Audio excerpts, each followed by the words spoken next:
بسم الله الرحمن الرحيم الحمد لله رب العالمين صلى الله وسلم على نبينا محمد وعلى آله وأصحابه ومن تبعهم بإحسان إلى يوم الدين أما بعد. In the previous lesson we looked at the second section of Kitab al-Jami' from Bulugh al-Maram, the comprehensive book, and that discussed the joining of the ties of kinship, keeping ties with family members, and we also briefly looked at some of the etiquettes that relate to neighbours and so on. And what was the main qa'idah, the main principle that we mentioned when it came to keeping ties with family members and neighbours, and when it comes to the respecting of parents and elders, etc. We mentioned one main principle that is a good indicator, and it's actually a good indicator for akhlaq in general. Who recalls? Down to custom? Yes. A lot of it goes back to custom. A lot of it goes back to people's customs. Because it's very difficult to pinpoint. For instance, some of the fuqaha in the early times pinpointed that who are the neighbours? Your neighbours are those who live this many doors to your left, and this many doors to your right, and this many. Of course, that now is very difficult to use. It's very difficult to use that type of principle to say he's a neighbour or he's not a neighbour. He has a right over me, he doesn't have a right over me. And we mentioned the second principle, and that is the one who has most right is the one who's closest, whether that's neighbours or family members. So these are two good principles that help us know how much right does a person have over me, and what is the type of right that they have over me. If someone's living in the same city, or let's say a road is very, very long, Stratford Road. Is everyone on Stratford Road my neighbour, just because I'm on my street? Impossible. Yeah.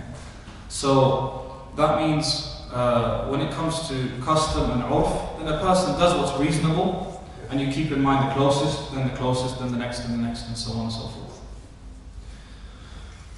Okay, now, and of course we mentioned some severe ahadith when it comes to the rights of parents in particular. And Allah subhanahu wa ta'ala mentioned the rights of parents after He mentioned the prohibition of shirk. As in Surah Al-Isra, وَقَضَى رَبُّكَ أَلَّا تَعْبُدُوا إِلَّا إِيَّاهُ وَبِالْوَالِدَيْنِ إِحْسَانًا. And Allah decreed that you worship none but Him, and that you show kindness to your parents. And that kindness, of course, includes whether they are Muslim or not. And it's also included whether you think they are treating you well or not. Because the nature of a person is that when someone is kind and easy with them, then it's easy to be nice back to them. It's not difficult. But then when sometimes you have to put up with a bit of difficulty, that's when the difficulty lies. Being good to that person is much more difficult. And so that's where some effort has to be put in to keeping in mind the rights of parents and relatives and neighbours. There are two hadiths left that I want to bring up from this same chapter before we move on to the next. And it is the hadith of Abu Hurairah radiallahu anhu وأنه قال رسول الله صلى الله عليه وسلم من نفس عن مسلم كربة أو كربة من كرب الدنيا نفس الله عنه كربة من كرب يوم القيامة. Anyone who removes an anxiety or a calamity from a person of this dunya, a calamity in this dunya, then Allah will remove from him a calamity or an anxiety or a hardship from the hardships of the akhirah. And this is a qa'idah in the religion. So when we say al-jaza'u min jinsi al-amal, as is said, that the consequence will be similar to your action. The consequences of an action will be similar to an action. Or we say what goes around comes around. What goes around comes around. If you treat a person a certain way, then you'll be treated in a similar manner, whether in this life or in the next life. Or in both, and that's generally the case. In both this life and the next life, you're treated as you treat people.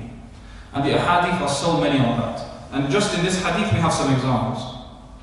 The hadith goes on. The Prophet ﷺ says, وَمَنْ يَسَّرَ عَلَى مُعْسِرٍ يَسَّرَ اللَّهُ عَلَيْهِ فِي الدُّنْيَا وَالْآخِرَةِ. And anyone who relieves a person of a burden, then Allah will relieve him and make things easy for him in the dunya and akhirah. وَمَنْ سَتَرَ مُسْلِمًا سَتَرَهُ اللَّهُ فِي الدُّنْيا وَالْآخِرَةِ. And whoever covers the fault of a Muslim, Allah will cover his fault in the dunya and akhirah. So there are 3 actions and 3 rewards in return of similar fashion and of similar nature. And this is very, very important. Because whenever we want to treat a person, then we simply look at whether we need that type of treatment from Allah or not. If you don't need to be forgiven by Allah, then don't worry, don't forgive anyone else. Because you don't need Allah's forgiveness. And who's that who doesn't need Allah's forgiveness? Nobody. Similarly, if you don't need Allah to cover your mistakes, then no problem. You're safe, you don't have this to worry about. And all of us, just thinking about the mistakes that we have committed is depressing enough, let alone being questioned about those mistakes on the Day of Judgment. And may Allah cover for all of us. And this is why the Prophet ﷺ says that all of my ummah will be forgiven except those who publicize their sins. If you have committed a sin and you're shy about that sin and you admit that it's a mistake and you cover it for yourself, then Allah will cover it for you in the akhirah, inshallah. But if you're public about it, then if you weren't shy about it here in front of people, then you have nothing to expect in the akhirah. Similarly, if we are not covering the mistakes of people and the awarat of people and the mistakes of people, the sins of people, then we're at risk on the Day of Judgment. That's a massive risk that we're putting ourselves at. We don't want people to see the smallest of our sins. Imagine the most corrupt of our sins.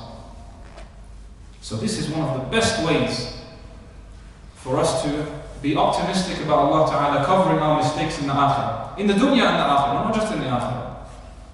And that's why extra effort has to be put into covering for people. One of the worst things is that your mistakes are known to everyone. It's one of the worst things. So that means we have to put extra effort into covering people's mistakes. And that includes relatives, and that includes friends and family in particular. Not gossip about people, and gossip about their mistakes, and be happy that they've made a mistake, and tell other people gladly that they've done this. Did you hear they did that? Did you hear that that person said this? Did you hear they got caught doing this? Man, the great news, they got caught doing this and they got caught doing it. And you're delighted about that. That's a disaster, that type of mentality. And that type of person is from the most evil of people, most problematic of people. That's in terms of good. And similarly, in terms of evil, you'll be treated in the same way. And that's why the Prophet ﷺ says, يُحْشَرُ الْمُتَكَبِّرُونَ يَوْمَ الْقِيَامَةِ. Those who are arrogant will be gathered on the Day of Judgment. كَأَمْثَالِ الذَّرِّ. They will be the size of ants. يَغْشَاهُمُ الذُّلُّ مِنْ كُلِّ مَكَانٍ. And humiliation will surround them from all places. Why humiliation, and why are they created in such small images? Because it's the exact opposite of how they used to behave. They used to behave arrogantly and belittle people and think of themselves as larger and greater than people. So on the Day of Judgment, their treatment was exactly the same. And this applies across the board. It applies across the board. And this is why, if I want to forgive a person, I don't think, does that person deserve forgiveness or not? And I've said this several times. I don't think he doesn't deserve to be forgiven. Why should I forgive him? I think, hold on, I've got a chance here of being forgiven. I'll forgive that person, lest Allah forgive my sins on the Day of Judgment. Because if I forgive, then I'll be forgiven. And the Prophet ﷺ says, الراحمون يرحمهم الرحمن. Those who are merciful, Ar-Rahman will be merciful to them. ارحموا من في الأرض يرحمكم من في السماء. Have mercy on those on the earth, and the one in the heavens will have mercy upon you. And this is a great hadith. So this is a qa'idah that applies across the board, and this hadith is reported by Muslim rahimahullah ta'ala. عن ابن مسعود رضي الله عنه أنه قال قال رسول الله صلى الله عليه وسلم من دل على خير فله مثل أجر فاعله. رواه مسلم. Did we look at this hadith last week? Whoever guides towards something good, then he will have the same reward as the person who acted upon that good. We did? Yeah. So, it goes for the one who guided. Yes. So this hadith reported by Muslim, we said that if a person guides towards something good, then their reward will be in similar fashion. And this is why two things are unbelievably powerful in reward, and they are sound intention and guiding people towards good sincerely. Why are they so great in reward? Because you don't have to do anything. Of course, we're talking about sincerely intending something and sincerely guiding people towards good. If we have those two things, then that's a reward flying in, because a sound intention suffices. And this is why Ahmad ibn Hanbal rahimahullah used to advise his son and say to him, have a good intention, always. Because if you're not able to do it, then you'll still be rewarded for it. And this applies also to giving good. Sometimes a person doesn't want to talk about good or encourage good because they think, I'm not doing it, so how can I tell people to do good? There's a difference between being a hypocrite and coming across to people as a pious person, as a person who does this and a person who does that, when in reality you don't. And you're not like that. That's one thing. That's different from wishing you could do a good, but for some reason you're unable to do a good, but you still encourage other people to do it. These are different things, and it's important to distinguish. I can't give to charity for whatever reason. Does that mean I don't tell people to give to charity? No, it doesn't. It doesn't mean that. And sometimes a person might even be doing something wrong, but they encourage other people to not do that wrong. Is that hypocrisy? Let's say someone smokes, and he says to people, well guys, I'm giving you sincere advice, don't get into smoking. It's problematic, it's a waste of money, it's a waste of your health. But he himself smokes. He doesn't tell people he smokes, but he smokes. Is that hypocrisy? Is it? Why? He's telling people not to do it and he does it himself. So he shouldn't tell them to not do it. He should just quietly continue smoking but not tell people. Okay. Any other opinions? That's one method. Huh? You still have to admit. Well, he doesn't have to admit he's smoking, but at least he has to say the bad sides of smoking. So does he have to admit to them and say, guys, I smoke, by the way, but I'm giving you advice? Or can he hide that he's smoking and still give them advice to not smoke? He has to hide, because when he's hiding, he's getting rewarded. He has to hide because you don't expose what the wrongs that you're doing. That's when he's telling them not to do it. This goes under the al-Maram and al-Munkar. Okay, yes. Kind of. Yes, because they're two separate things.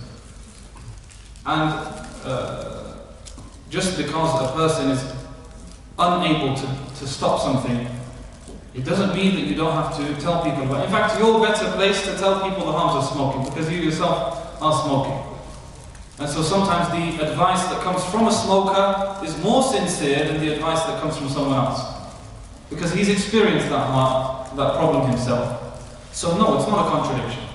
Not a contradiction. But if you are putting yourself across as boasting and looking down on people who smoke, and mocking people who smoke, and attacking people who smoke, and essentially you're explicitly telling people, I don't smoke, and I dislike smokers, and I hate smokers, and these people are, I don't know what they're doing, how can they do it? And then you try to give advice in that fashion, then here there's a problem. Because now you're deceiving. Now you're deceiving. Now you're showing yourself as something and in reality being something different. And that's different from hiding a sin. Now you're not hiding a sin, you're doing much more than that. So we ought to distinguish between those two things. And also, if you commit a sin and other people are influenced and commit that sin also, then you shall also be burdened with that sin. The same applies. And this is why private sins, although private sins are dangerous and harmful to the person, to the individual, they're not as harmful as public sins. Because the one who sins privately at least admits that he's committing a fault, and so there is hope for him to return. As for the one who sins publicly, then firstly it's as though he doesn't mind, and it's as though he doesn't admit that he's at fault, and the likelihood of him returning is much more difficult, and it's much less likely. And this is why public sins are very dangerous and very problematic. طيب. He says, rahimahullah, chapter 3, Bab al-Zuhdi wal-Wara', the chapter of asceticism, or ascetism. Is that the right way to pronounce that word? Asceticism, right? Asceticism. Nah, asceticism, you're right. Asceticism and piety. Asceticism and piety. Zuhd and wara'. And zuhd means to belittle or to see as insignificant those things that don't benefit you in the dunya. Linguistically, it just means to belittle or to not give much concern to. And this is why in Surah Yusuf, وَشَرَوْهُ بِثَمَنٍ بَخْسٍ دَرَاهِمَ مَعْدُودَةٍ وَكَانُوا فِيهِ مِنَ الزَّاهِدِينَ. And they bought him for a small sum of money, and they didn't pay too much attention to his worth. It wasn't worth. They didn't see him as worth much. And this is why a Zahed, a person who is a Zahed, not called Zahed, actually a Zahed. A person who is actually a Zahed is a person who is disinterested in those things that don't concern them in the Akhirah. So things that aren't beneficial or important in the dunya, then having zuhd in those things means you're not attaching importance to them. We'll see some hadith that relates. The first hadith and the pillar, one of the pillars of Islam, and Abu Dawud rahimahullah and other scholars of hadith said the sunnah, I looked at 4,000 ahadith to the Messenger sallallahu alayhi wa sallam, and I found that they revolve around 4 ahadith. The first is إِنَّمَا الْأَعْمَالُ بِالنِّيَّاتِ, and the second is this hadith that we're going to look at, and the third is مِنْ حُسْنِ إِسْلَامِ الْمَرْءِ تَرْكُهُ مَا لَا يَعْنِيهِ, from the excellence of a person's Islam is that he leaves what doesn't concern him. And the fourth one, some of the scholars said مَنْ أَحْدَثَ فِي أَمْرِنَا هَذَا مَا لَيْسَ مِنْهُ فَهُوَ رَدٌّ, and others said لَا يُؤْمِنُ أَحَدُكُمْ حَتَّى يُحِبَّ لِأَخِيهِ مَا يُحِبُّ لِنَفْسِهِ.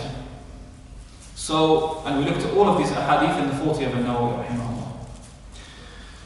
عن النعمان بن بشير رضي الله عنهما قال سمعت رسول الله صلى الله عليه وسلم يقول إن الحلال بين وإن الحرام بين وبينهما أمور مشتبهات لا يعلمهن كثير من الناس.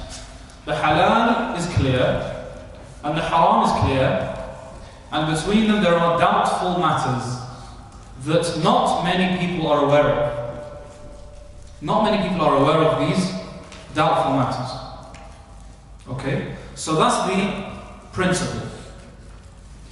Then we are told what to do. He says, فَمَنِ اتَّقَى الشُّبُهَاتِ فَقَدْ اسْتَبْرَأَ لِدِينِهِ وَعِرْضِهِ وَمَنْ وَقَعَ فِي الشُّبُهَاتِ وَقَعَ فِي الْحَرَامِ. The one who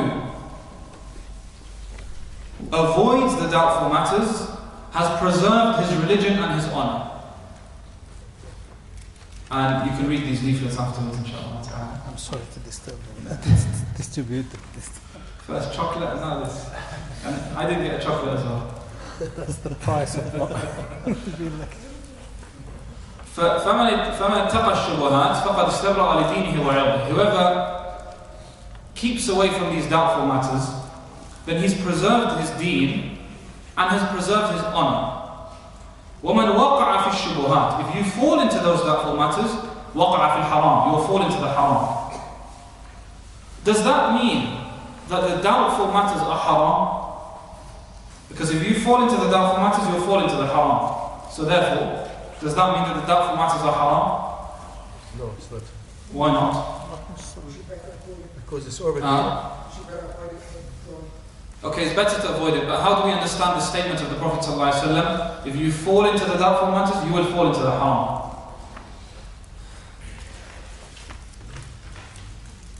You don't keep your barriers in place, so it's like you don't fall into haram.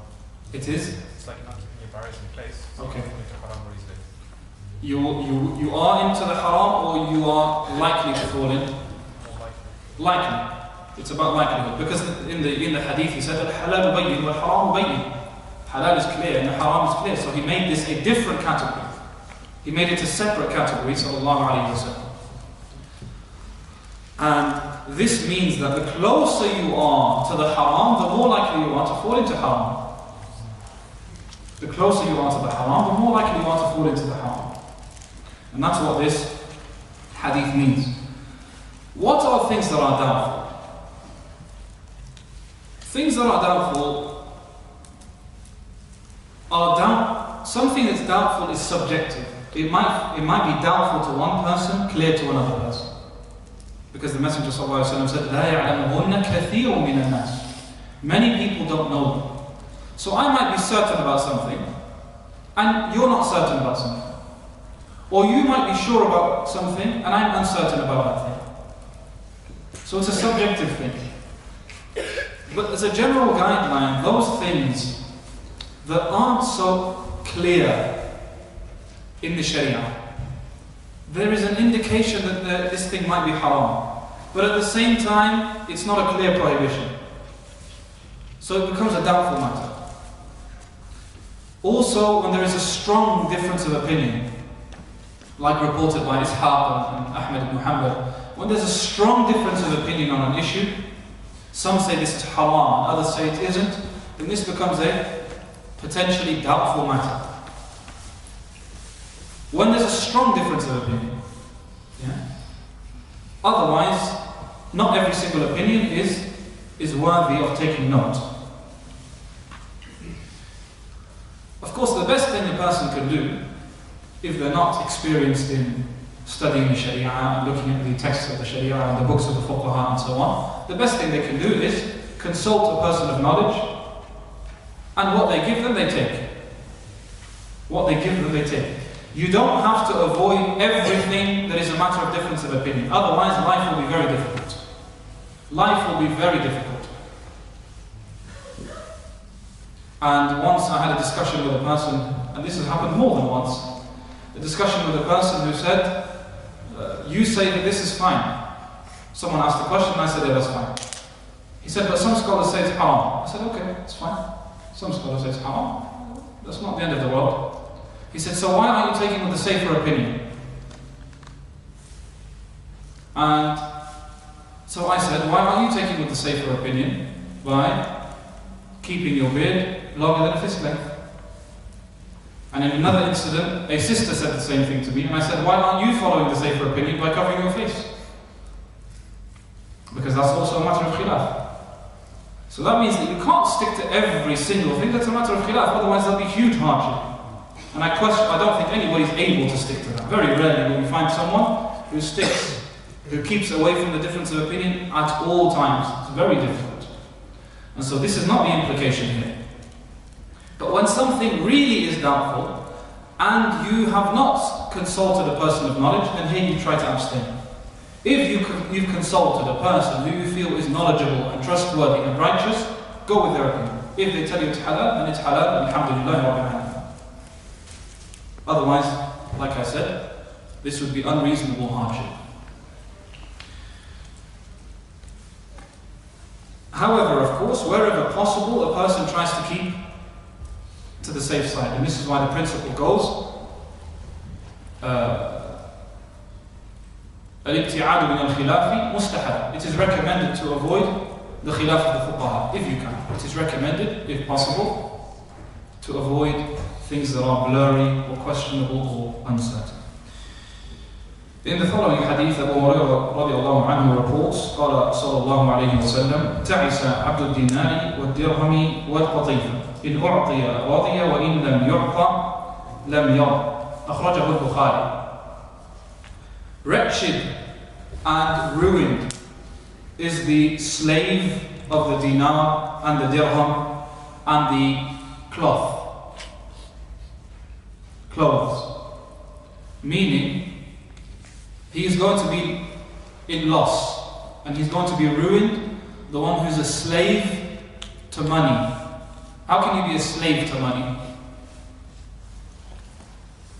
Can money order you to do something? Can money say to you, go here and go there and bring me a cup of tea and do? Can money say that to you? No. So how can you be a slave to money?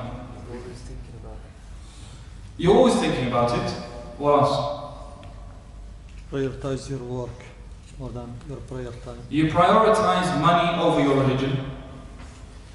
And you have a form of obsession with wealth, such that you're more willing to give priority to money over those things that are more important. This is what slavery is. And this is a form of worship. This is a form of worship. And every person will worship something whether they like it or not. Either you worship the one who deserves to be worshipped, Allah subhanahu wa ta'ala, or you're going to end up worshipping something. Either wealth or your desires or anything else. And this is why one of the useful quotes that scholars have said is, keep money in your hand and don't keep it in your heart. Because if it's in your hand, then who's in control? You're in control. You can use that money as you wish. But if it's in your heart, then the money's in control and it will control how you behave. And this is a very important and useful principle. Is it wrong to have money? Is it wrong to be a billionaire? No. In fact, nowadays in particular, that's a good thing. Because wealth can do so many things. If it wasn't for money, where would we have books being printed? Where would we have masajid being built? Where would we have schools being built, etc.? Money is very important. But the biggest problem is when money controls the heart and controls you. What you want to do instead is earn money, but you be in control of that money so that you know when to use it. And when there is an element of haram, you say no thank you.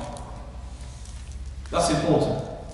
And if you are earning money that's haram, you might have money numerically, but will you be content using that money? You won't be content. If you've stolen a house or stolen a car or brought something through haram means, will you live in peace and contentment? If you live in peace and contentment, even worse. And it means you're doing haram and you've got no problem with it. And if you have some iman in you, then you won't live a very happy life. And this is why some people who are earning huge amounts of money, they feel as though they have nothing with them. Their money just always seems to be disappearing. And other people who might be on minimum wage and working the most basic job, but alhamdulillah, every time they need something, they can get it. Every time they want to buy something, they have something to. They have money to buy it. Where's that from? Is it because they're on high salaries? No. But they've earned halal, inshallah, and there's barakah in their wealth.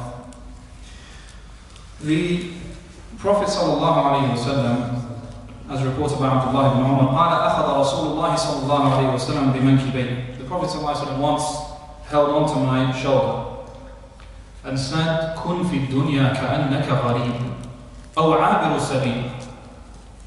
Be in this world as though you are a stranger or a passerby, passing by. What does it mean to be a stranger or a passerby? Why is this analogy drawn? In this world, you should act as though you're a stranger. Why? It's temporary. So it's temporary, and how is that similar to the analogy of being a stranger? You know the last thing you need. Okay, so fine. So if you're passing by, you're not living in that place. You're just passing by. Same with this dunya. You're not living in it forever. You're passing by. Passing by from the dunya to the akhirah. Similarly, if you're a stranger, If you're a stranger, then it means this is not your home. Where is your home? Somewhere else. You can't be a stranger in your home. You're a stranger, meaning this is not your home. So, again, dunya is not our home. This is one of the usul of our religion. Because if we understand Islam to be just about the dunya, we won't understand Islam properly. Because the dunya, its nature is that it's difficult. Its nature is that the dunya is unjust. It's the nature of the dunya that it's filled with hardships. It's filled with evil. It's filled with corruption. So if we're expecting perfection in the dunya and we're understanding Islam through the lens of the dunya only, we won't understand Islam properly. And Islam might not make sense to us. But if we understand Islam through the lens of the dunya and the akhirah, which is more importantly, we'll have a much sounder understanding of our religion. And so when you're a stranger or when you're passing by, are you going to put all your focus in that place? No, you're not. Your focus is your destination. Just like a driver when you're driving. The one who's in the car driving, especially if they're an experienced driver, can they talk to people in the car whilst driving? Of course. Can they look around to see what's going on? When the police are stopped by to the side and you look to see what's going on. Is that possible whilst driving? Very possible. No. Is it possible that people use their phone whilst driving? Yes. No. Even though it's illegal. Even though it's illegal. But it's possible. People can text whilst driving. People can call whilst driving. People can use the internet whilst driving. But what's always on the mind of the driver? His destination. Always. And this is why whilst talking, as soon as he makes a mistake, he says, I missed the turn. I was busy talking to you, I missed the turn. Because their mind is always on their destination. And you can talk and still think, whilst talking and whilst looking around, you think, traffic's going to be there, I'm going to take this side instead, so that I can get there quicker. So that means you're living on the road, you're still going about your journey, still looking left and right, still speaking, but destination is always in mind.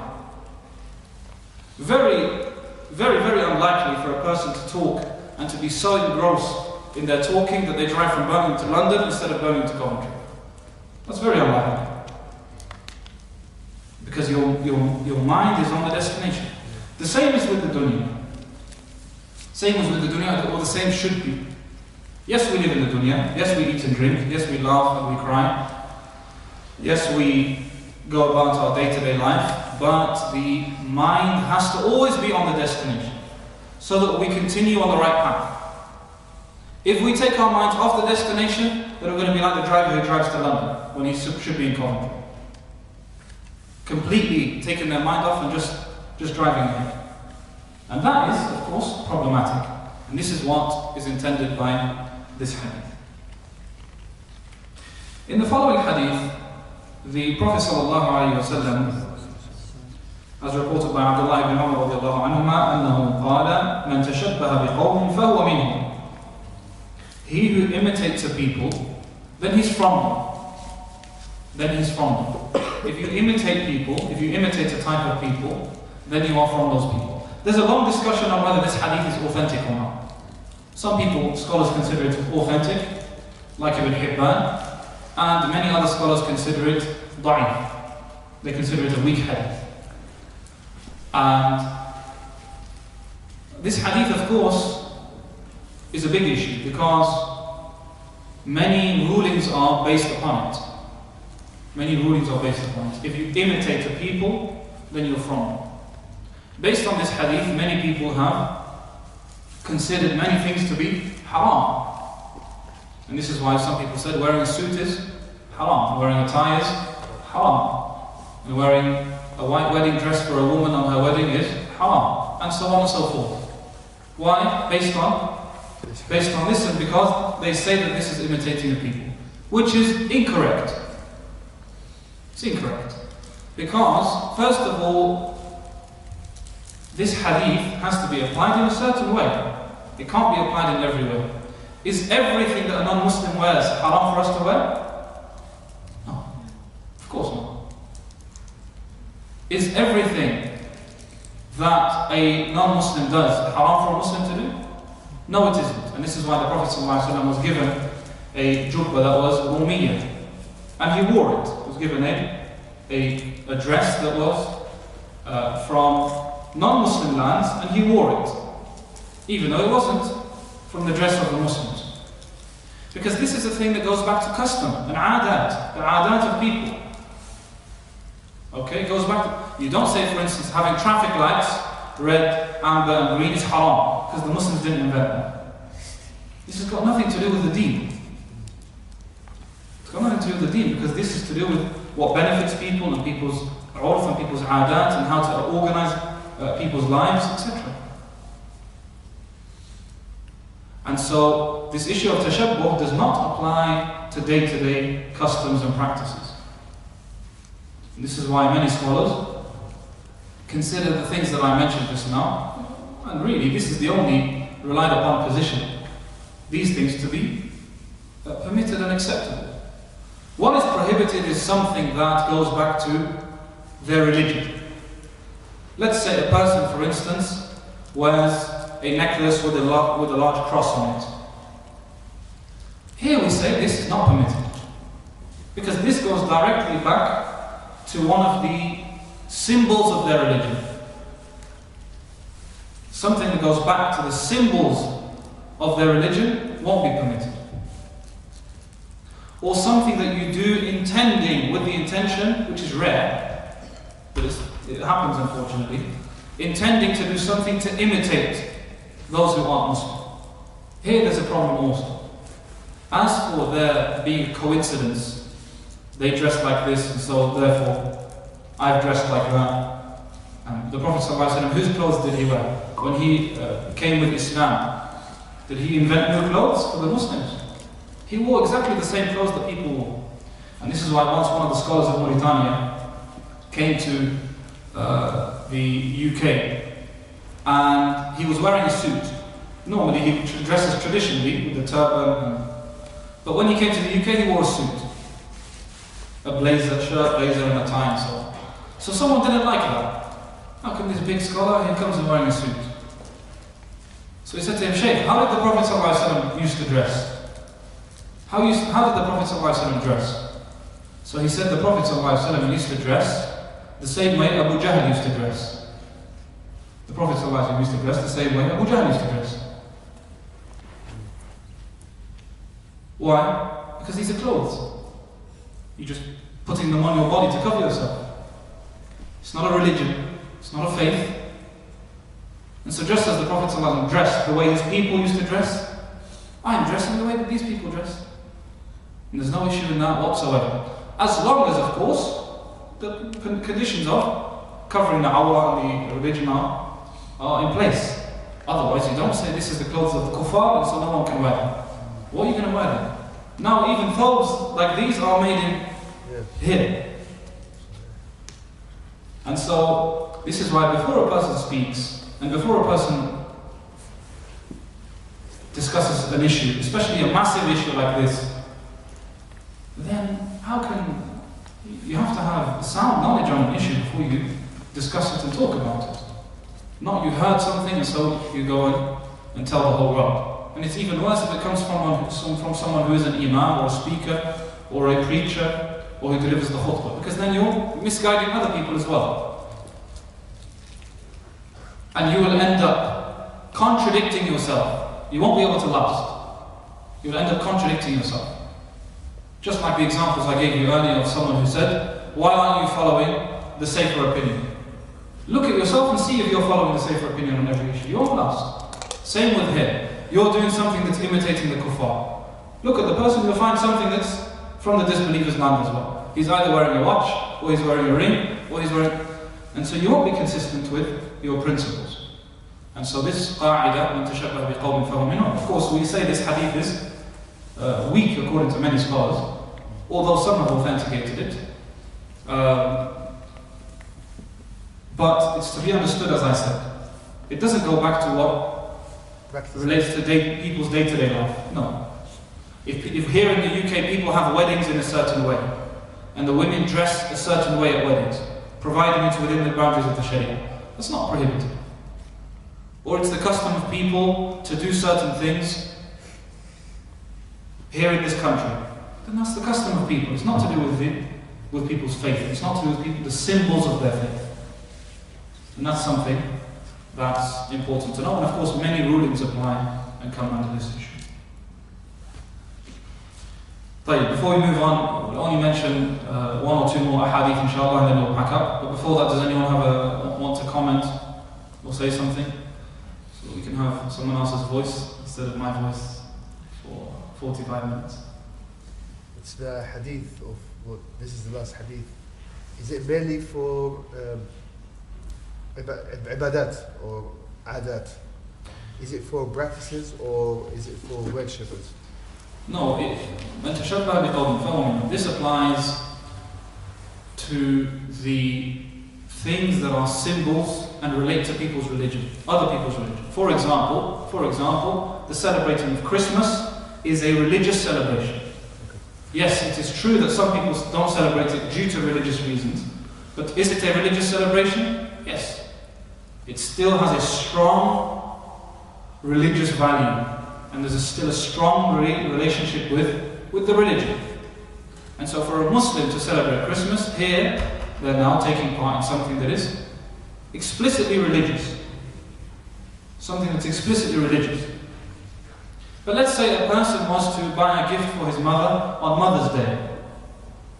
Was Mother's Day invented by the fuqaha? No, it wasn't. Something that comes from non-Muslims. Is it a faith-based practice? No. No, it isn't. And so therefore, if someone wants to buy his mother a gift on Mother's Day, there's no problem. Because it's unrelated to the faith. It's a pure custom. Of course, don't be like someone who doesn't care about his mum 365 days and only buys her gift on one day. That's not what we're saying. But if someone wants to buy an additional gift or whatever it is, on this day specifically, there's no issue at all because it's a custom.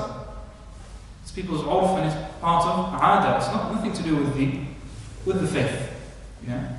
And so that's why you distinguish. Of course, worship comes under this as well because you can't worship the same way other people worship because worship for us is restricted. We have specified acts of worship and those have to be stuck to. Aadat, it doesn't come under unless it has a religious symbol. Unless it has a religious symbol. What about getting affected by famous people, as example, footballers? A lot of the boys watch football and they have like a raw image or a raw model. No. So they dress like him, they even talk like them, even when they play football, they score a goal, they do the same things. Does that fall into the halal or into the haram? Or does it? No, I mean, if you like a footballer and you like playing football like that, then that's not an issue. That's not an issue. And if we said that's haram, then no one would last. No.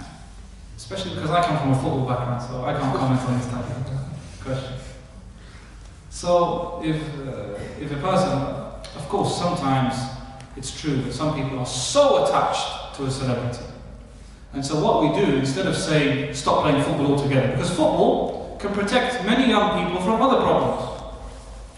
And I know this because if it wasn't for Allah Ta'ala then playing football, then we probably would have been doing other troublesome things. So football is very useful for, and sports as well as football, other than football, are very useful in keeping people out of trouble. Because then it occupies them with something that's at least mubah. And that's something really important for teachers and parents to know. You can't have your child who is 6 or 7 years old and expect them to never play football, never play sports, never have fun, never watch television, and only recite Quran, and recite hadith, and study fiqh, and it's not feasible. It's only feasible if you did that when you were young. If you didn't do that when you were young, then you can't expect that from your students and from your children as well, because that's unfair. And so, I don't think this type of imitating a footballer and how he plays, or liking a footballer because they play, especially if it's for young children, etc., then that's the type of thing that's overlooked and it's fine. But at the same time, we still work on the religion and their iman and their faith. And with time, and as they grow up, they'll be able to be more balanced.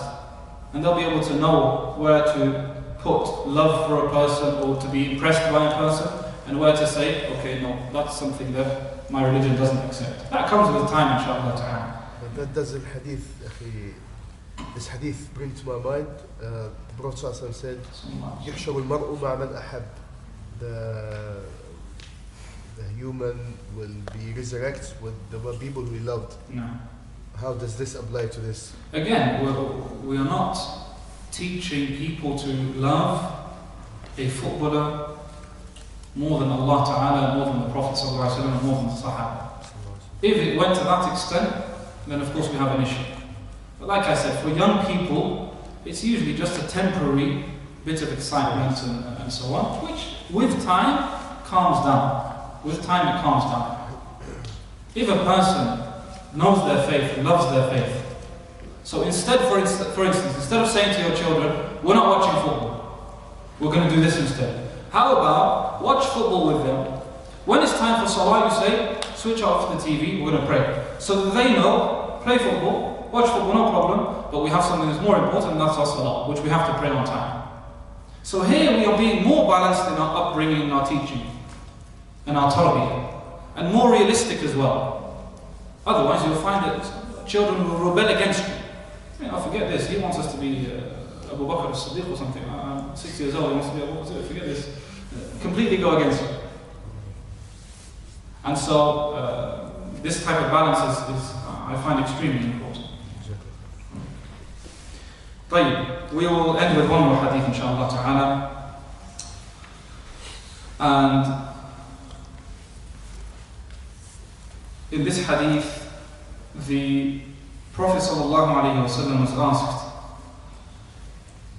قال يا رسول الله دلني على عمل إذا عملته أحبني الله وأحبني الناس.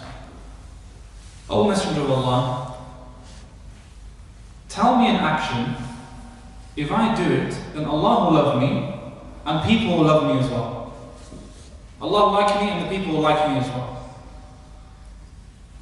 قال ازهد في الدنيا يحبك الله. Have zuhd, we spoke about zuhd earlier. Have zuhd in the dunya. Don't give too much importance to the dunya and Allah will love you.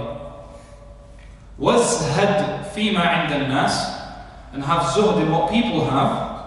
يحبوك, and they will love you as well. This means if a person gives priority to Allah Ta'ala and following the Messenger sallallahu alaihi wasallam over everything else, then he'll be from Allah's highest and best servants. And if you do not give too much importance to what people have, then people will also respect you and like you. As for the one whose eyes are fixed on what people have, oh, he's got this, she's got this, he looks like that, she's like that, I wish I was like this, I wish I was like that. That type of person not only is going to trouble himself and cause himself to be stressed out, he's going to stress other people out as well. Because that's a difficult personality. The one who's always gazing at what other people have. And the best of people are those who are simple.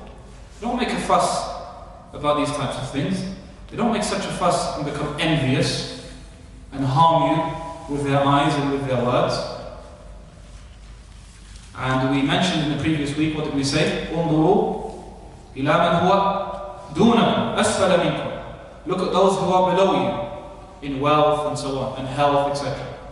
ولا تنظروا إلى من هو فوقكم. And don't look at those who are above you in wealth and health, etc. Why? فهو أجدر ألا تزدروا نعمة الله عليكم. Because it's more likely for you to be grateful to Allah. Every time you look at what people have, you're going to be ungrateful because you're always comparing yourself to them. How come he's got a PlayStation? How come he's got a house like this? How come he's got a car like this? How come they get trainers like that? How come he can do this? How come she can do this? You're going to think that you have nothing in life because you're always comparing yourself to people. If, however, you said, Alhamdulillah, I am able to walk and talk and eat and drink and live safely and peacefully, and I have family and I have this. Now, when you're counting what you do have, it seems like I have everything. There's nothing missing, alhamdulillah. And this is what brings gratitude to a person. and it also develops a person's akhlaq, a person's characteristics and a person's manners and a person's traits. Don't look at what other people have. Be content with what you have. Don't bother with people. Running after what people have will continue till Yawm al-Qiyamah. It will never stop. Like iPhones. Every couple of months, new iPhone. New iPhone, new iPhone, new iPhone, new iPhone, new PlayStation. Anyway, what have you reached now on PlayStation? PS4. There's no PS5 yet? Okay, soon probably PS5 will come out. iPhones, where have we reached? X. After X? That's it. Yeah, it's going to be something, definitely after X, something will come. Yeah, and so on and so forth. FIFA, Pro Evolution, next. Every time something new. Just because it's in our nature to want something new, and the next thing, and the next thing. Alright, I've got this now, what's next? I've got this now, what's next? That's going to continue till Yawm al-Qiyamah. If we continue like that, it will never stop. But if we learn a bit of gratitude, then we learn a bit of stability and contentment, and we're happy with what we have. Sallallahu ala nabiyyina Muhammadin wa ala alihi wa sahbihi ajma'in. Alhamdulillahi rabbil alameen. Allah ta'ala. If we have any points or comments, otherwise we'll wrap up inshallah ta'ala. So, Could you repeat the translation of the last hadith? The Prophet ﷺ was asked, O Messenger of Allah, tell me something that I can do, that if I do it, Allah will love me and the people will love me. So the Prophet ﷺ said to him, have zuhd in the dunya, have zuhd in the dunya, and Allah will love you. And have zuhd in what people have. So don't attach too much importance to what people have. Yuhibbuk, and they will love you too. So it all goes back to zuhd. Belittling the dunya and belittling what people have.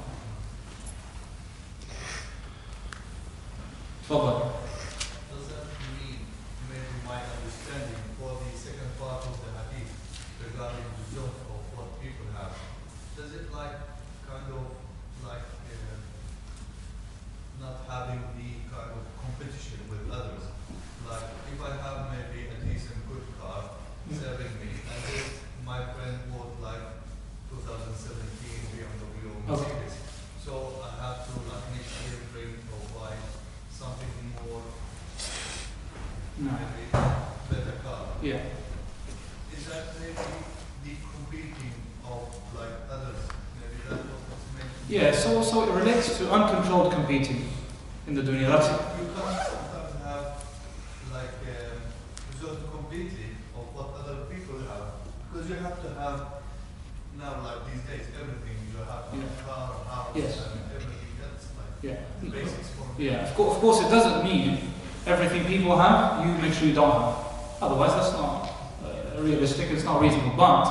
And sometimes you see someone have something and you think, you know what, I'd like that as well. Which is not prohibited. If you see someone driving a car and you were hoping to buy a car soon, you think, you know what, I'm going to get that car. Are we going to prohibit that? No, there's no issue there. Or sometimes you see you walk past somebody in the restaurant and you see them eating certain food. You know, I think I'm going to order that. That looks nice. Is that prohibited? No, it's not prohibited.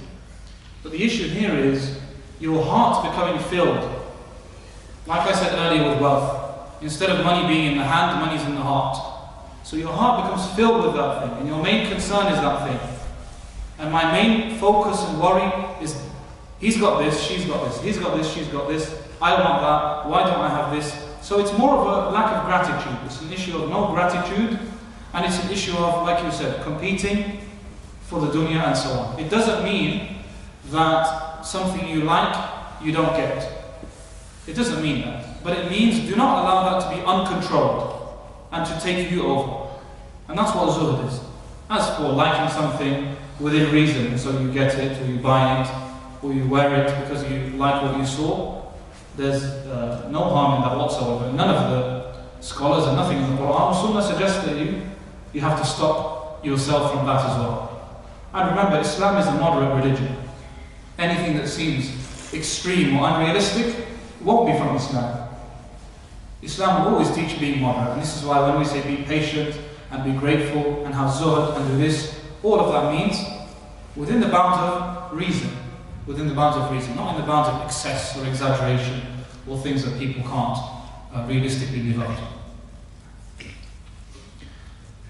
Barakallahu feek. Now, next week, inshallah ta'ala, I'm traveling, and so we won't have a class next week. And if you know anybody who normally attends the classes or is intending to, then if you can pass that on to them as well. And an announcement should be made, inshallah, on social media. So we won't have a class next week, and we'll be back the week after that. However, like was announced after Salah, it's worth benefiting from the Tajweed classes of Shaykh Ahmed Khafraji, who is one of the students of Shaykh Ahmed Isa al-Ma'sarawi, who is the well-known reciter from Egypt. And also there are a few other programs that are going ahead in the masjid next week. One is an explanation of Umdat al-Ahkam, the book of fasting, since Ramadan is very close, less than 2 months away. And the other is explaining a brief text in Aqidah. So those classes, it will be in Arabic and it will be translated, inshallah ta'ala also. Tomorrow's class is in English. Tomorrow's Tajweed class. Okay. All in English. Tomorrow's Tajweed class then, inshallah, will be in English, like I said, by Shaykh. Sallallahu ala nabiyyina Muhammad wa alihi wa sahbihi. Assalamu alaikum. عليكم السلام ورحمة الله وبركاته.